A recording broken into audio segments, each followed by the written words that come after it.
Bonjour chers camarades boursicoteurs, j'espère que vous allez bien. Vous connaissez peut-être la maxime populaire qui dit que l'histoire ne se répète pas, mais qu'elle rime souvent. Par là, on veut dire que l'histoire qui s'écrit peut drôlement ressembler à celle déjà dans les livres. Et aujourd'hui, je vais vous présenter un exemple de ça. Restez bien assis sur votre chaise ou votre divan, peu importe, parce que ce que je vais vous présenter donne froid dans le dos par moment.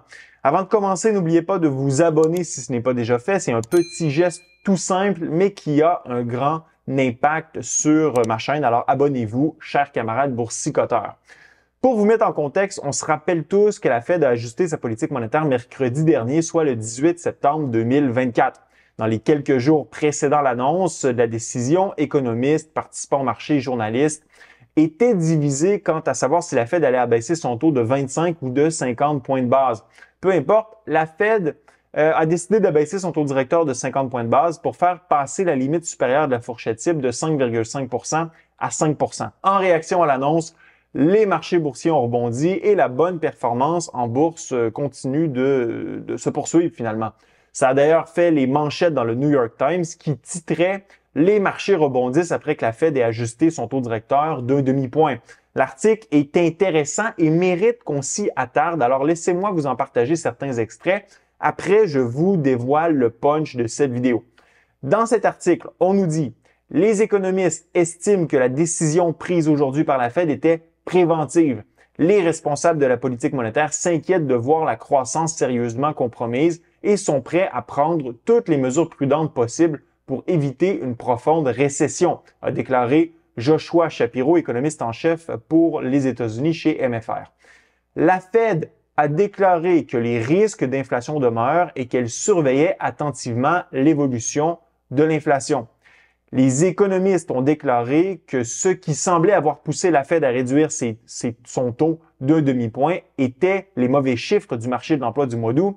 Les seules munitions qui restent aux consommateurs proviennent du marché du travail. Si la croissance des revenus est ici compromise parce que le marché du travail s'affaiblit, alors nous avons un sérieux problème. Un peu plus loin dans l'article, sur l'incertitude liée à l'ampleur de l'ajustement de la politique monétaire, l'article dit « Avec une réduction des taux d'intérêt plus faible, la Fed risquait d'ajuster sa politique monétaire trop lentement si l'économie est effectivement en voie de stagner. Mais une réduction plus importante des taux aurait pu être considérée comme un signe de panique de la Fed et elle aurait augmenté le risque d'attiser les pressions inflationnistes que la Banque centrale vient tout juste d'atténuer. » Maintenant, le dernier extrait est porté une attention particulière à celui-ci parce qu'il s'agit du clou du spectacle.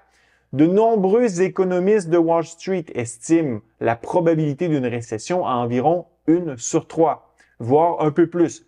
Alan Greenspan, qui a précédé M. Bernanke à la présidence de la Fed, estime que les chances sont légèrement supérieures à celles d'1 sur 3 qu'il avait estimées plus tôt cette année. Alors, la pigez-vous. Les extraits que je viens de vous lire sont tirés d'un article non pas du 18 septembre 2024, mais bien du 18 septembre 2007. Or, l'article aurait pu être écrit mercredi dernier avec quelques ajustements et on n'y aurait vu que du feu. À la même date que la semaine dernière, c'est-à-dire le 18 septembre, mais en 2007, soit il y a 17 ans, la Fed a abaissé son taux directeur de 50 points de base et le marché a réagi de façon identique à ce qu'il fait en ce moment. Et comme en 2024, en 2007, la baisse de 50 points de base constituait une première baisse de taux directeur en plusieurs années. Alors, quand on dit que l'histoire rime, eh bien, ceci en est un bon exemple. Le hic, c'est qu'un an plus tard, en 2007, donc en 2008, les marchés avaient chuté de 40 Doit-on en déduire que le même scénario nous attend? Pas nécessairement. S'il est vrai qu'une bonne partie de l'article ressemble en tout point à la situation actuelle, certains éléments diffèrent. Dans les faits, les économistes établissent aujourd'hui les risques de récession à peu près au même niveau qu'ils étaient en 2007. Par contre, en 2007, l'économie et les marchés financiers commençaient réellement à craquer. Déjà, l'article faisait mention du fait que les investisseurs étaient inquiets quant à la qualité du crédit des prêts hypothécaires et autres prêts à long terme. Il mentionnait aussi que le principal problème n'était pas tant les taux élevés que la disponibilité des capitaux pour conclure des transactions. Les marchés commençaient donc à se gripper. Présentement, rien n'indique qu'il existe des enjeux de liquidité sur les marchés ou qu'un accident sur les marchés financiers est une possibilité concrète. Par ailleurs, en 2007, un premier mois de perte d'emploi avait été enregistré où 4000 emplois avaient été perdus au mois d'août. L'affaiblissement du marché de l'emploi était donc bien plus avancé qu'où nous nous trouvons en septembre 2024. À titre de rappel, plus de 142 000 emplois ont été créés le mois dernier. Donc, si on résume la situation en 2007 et qu'on la compare à celle de 2024, en septembre 2007, la Fed a abaissé son taux directeur de 50 points de base. Le vote du comité du FOMC pour cet ajustement était unanime.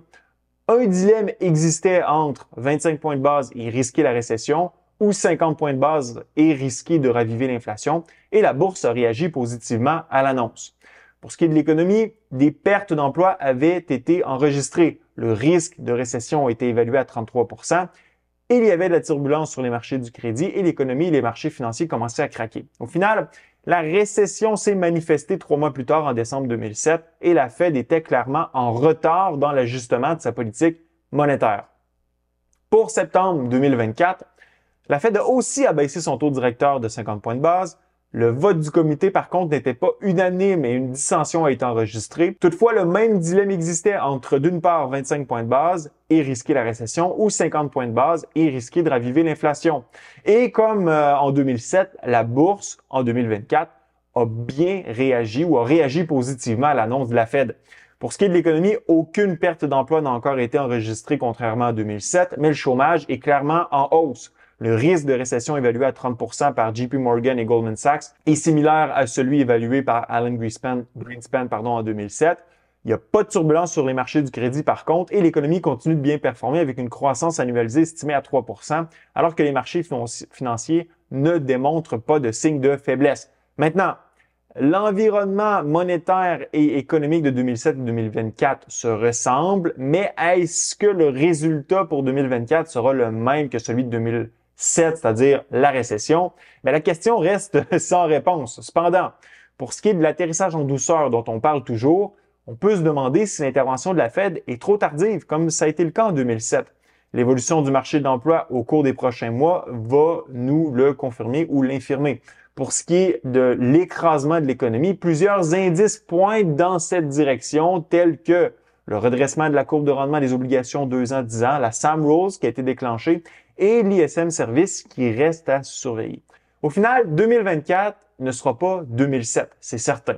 Par contre, c'est intéressant de savoir que plusieurs parallèles entre hier et aujourd'hui peuvent être tracés. Maintenant, ce que je veux savoir, c'est si vous pensez que les similitudes entre 2007 et 2024 vous amènent à croire qu'une récession se dressera devant nous. Ce fut un plaisir d'être avec vous. À la prochaine.